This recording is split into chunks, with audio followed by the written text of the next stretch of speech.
కల్వకుంట్ల కవిత గారు హరీష్ రావు గారి పైన ఇంకా బటగాల్సి మీదేసిన దుమ్మెత్తి పోసిన ఇంకేమో ఆమె చేసే కాడికి చేసింది.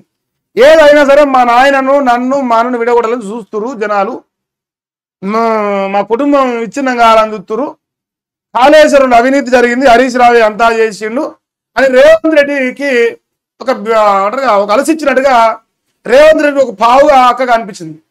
మరి హరీష్ రావు గారు ఎప్పుడు వస్తారా, హరీష్ రావు గారు ఏం మాట్లాడతారా, ఆయన దీనిపైన స్పందిస్తారా స్పందించరా, స్పందించకపోతుంటే పరిణామాలు ఏంది, మా వెనకంగా అల్లుడు లెక్కనే ఉండడా, మరి తన పైన వచ్చిన ఆరోపణలు తన పైన చేసిన ఆరోపణలను నిరూపించుకునే ప్రయత్నం చేస్తారా, తన యొక్క అంటారుగా గొంతు వినిపించే ప్రయత్నం చేస్తారని నేను అనుకున్నా. కానీ ఇప్పటికి కూడా కేసీఆర్ గీసిన గీత దాటి రాని అల్లుడుగా కనిపిస్తా ఉంటే ఒకసారి వార్త చూడు. నాపై ఆరోపణలు కవిత విజ్ఞతకే వదిలేస్తున్నా, నా రాజకీయ జీవితం తెరిచిన పుస్తకం, ఇతర పార్టీల నాయకుల లాగా ఆమె మాట్లాడారు అంటే ఇప్పుడు మా రేవంత్ రెడ్డి గారు ఇంకా మరి ఆయన కాంగ్రెస్ పార్టీ నాయకులు బడా బడా మునగాలు పడుతుర్రు, వాళ్ళందరి లైన్లోనే మన కవిత కూడా మాట్లాడింది, అది ఓపెన్ సీక్రెట్. ఇంకోటి ఏంటంటే నా రాజకీయ జీవితం తెరిచిన పుస్తకం అనేది వాస్తవం. గత 25-26 ఏళ్ళకెళ్ళి యావత్ తెలంగాణ రాజపథం మొత్తం చూస్తారు. హరీష్ రావు ఏం చేసిండు, ఏం చేస్తాడు, తన కెపాసిటీ ఏంది, తన ప్లస్ పాయింట్స్ ఏంది, తన మైనస్ అన్ని జనాల కళ్ళ ముందలు ఉన్నాయి. ఇంకా మరీ ముఖ్యంగా ఏంటంటే రాజకీయంలో తెలంగాణ రాష్ట్రంలో పార్టీలకు అతీతంగా అందరూ రాజకీయ పార్టీ నాయకులు మెచ్చుకునే ఒక్కొక్క నాయకుడు ఇలా కళ్ళకు కనిపించేది బీఆర్ఎస్ పార్టీలో హరీష్ రావు గారు మాత్రమే. ఎవరు నేను ఆనాడే చెప్పిన, ఈ ఆకాశం మీద ఉమ్మెత్తే ఏమవుతుంది కవితక్క మన మీదే పడుతుంది. సో రాజకీయంగా మనం పట్టపగటిలు సారథాలు దొరికినాం, అట్లా దొరకలేదు ఆయన. మరి ఆయన మాట్లాడుతుండే ఇంకేది తెలంగాణ సాధనలో నా నిబద్ధత అందరికీ తెలుసు అంటాడు. లండన్ నుంచి హైదరాబాద్కు చేరుకున్న మాజీ మంత్రి హరీష్ రావు గారు అక్కడి నుంచి నేరుగా ఎర్రవెల్లి ఫామ్ హౌస్ కు పోయిందంట. తొలుత కేటీఆర్ తర్వాత కేసీఆర్ తో సమావేశం అయిందంట. మధ్యాహ్నానికి జాయిన్ అయిన ఎమ్మెల్యే పోచంపల్లి శ్రీనివాసరెడ్డి కవిత ఎపిసోడ్ పై కేసీఆర్ ఆరాధించినంట, తెగే వరకు లాగారంటూ ఆగ్రహం వ్యక్తం చేసినంట. ఇప్పుడు రాగానే నిన్న ఇంగ్లాండ్ నుంచి వచ్చినట్టుంది, మరి ఆడ కూతురు సంబంధించిన చదువుకుల గురించి వేయండు పోయి వచ్చిండు.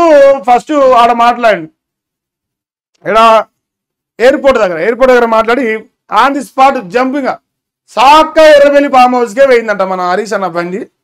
ఎందుకు పోయిందంటే ఈ విషయం అసలు ఏంది, కవితక్కను ఒక 2-3 నెలలకి ముందే తీసేస్తే శనదిరిపోతుండే, తీరా పరిణామం అయినాక బటగాల్సి మీదేసినాక ప్రజల లోపల ఒక చర్చ పెట్టినాక ఎరగొచ్చేది కాకుండా ముందర ఎరగొడితే అయిపోతుంది అని నాయన మీద కోపం చేసిన అంటారుగా, కేటీఆర్ మీద కేసీఆర్ మీద మరి హరీష్ రావు గారు కోపం చేసినట్టుగా అర్థమవుతా ఉంది. కానీ వాస్తవానికి ఇట్లాంటి కామెంట్స్ కేటీఆర్ పైన కూడా చేసింది, కేటీఆర్ పైన కూడా విమర్శించింది. కాకపోతే ఎప్పుడైతే పార్టీలకి ఎలగొట్టాలని ఫిక్స్ అవుతారని క్లారిటీ వచ్చిందో అప్పుడు ఓన్లీ హరీషే టార్గెట్ గా మాట్లాడింది. హరీష్ సంతోషం ఎక్కడా కూడా కేటీఆర్ కేసీఆర్ పేరు తీయలే. ఎందుకంటే వాళ్ళ మీద ఆరోపణలు చేసి తన రాజకీయ భవిష్యత్తు దెబ్బతిన్న అనే విషయానికి అక్క క్లారిటీకి వచ్చింది. ఇంకా మా అన్న మా నాయన రామన్న నాయన డాడీ అని ఇంకా కొత్త రంగులు కొత్త వేషాలు వేసింది. సో అంతమించి ఏం కనపడలే. సో కేసీఆర్ మరి పాప ముసలాయనకు నేను ఇదంతా సంతోషం పాటలు పెట్టిరు మంచిగా నేను ఎగురుతారు నా కోసం అని సంతోషపడతామంటే ఇది ఒక పంచాయతీ పోయింది. మరి ఎడికోర్ ఇన్ఫ్రాస్ట్రక్చర్ ఉన్న దండాల గురించి ఇంతవరకు కవిత గారు ఎట్లాంటి క్లారిటీ ఇయ్యేది కూడా. మా సింధపండు మల్లి గారు మొత్తం లిస్ట్ మొత్తం పట్టుకొచ్చును అక్క బిల్డింగ్లు ఎన్ని కంపెనీలు ఉన్నాయి ఏం సంగతి అనేది. రేవంత్ అన్నకు కవితకు ఉన్న వ్యాపార సంబంధాలు ఇలా రాజకీయ సంబంధాలు అయిపోయినాయి. తద్వారా కుటుంబం పైన విమర్శలు చేస్తూ కనిపించిన తండ్రి పైన విమర్శలు చేస్తూ తన సొంత పార్టీలో ఎదిగి రాజకీయ భవిష్యత్తు ఇంతవరకు వచ్చిన స్థాయిలో పెట్టిన పార్టీ పైన ఇలా బటగాల్సి మీదేసి ఒక నాయకుని టార్గెట్ వేసుకొని దుర్మార్గమైన రాజకీయాలు చేస్తా ఉంది. మరి రేవంత్ అన్న వదిలిన బాణం కవితక్క అని ఎంటైర్ సొసైటీ మొత్తం నమ్ముతా ఉంది. నేను ఒక్కనే చెప్పడం కాదు, సొసైటీ మొత్తం నమ్ముతాను. కానీ రేవంత్ అన్న నాకేం సంబంధమా, నాకేమన్నా సంబంధమా అంటాను. మరి ప్రజలందరేమో రేవంత్ అన్నే ఈ వాక్యాలు వెనుకన్నాడు. ఎందుకంటే హరీష్ రావు గారు కాళేశ్వరం